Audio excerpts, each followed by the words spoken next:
Қазақстанда ең төменгі жалақы мөлшері өсті. Сәлеметсіз бе? Қазақстандағы соңғы ресми жаңалықтарды бірінші болып білу үшін лайк түймесін басып, арнамызға жазылуды ұмытпаңыз. Бюджет саласындағы 350 мың қызметкердің табысы өспек.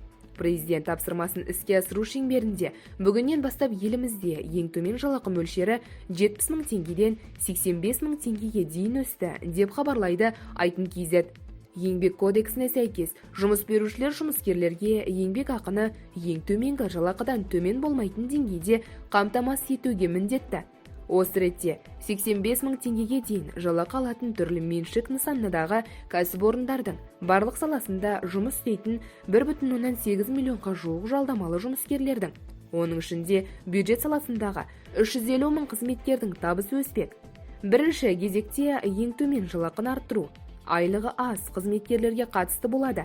Екіншіден, жалақы деңгейін белгілеу кезінде ең төменгі жалақы көрсеткішін пайдаланатын жұмыс берушілер разрядталары биліктегі жүйесін ескере отырып, қызметкерлердің басқа санаттарының жалақысын қайта қаралады.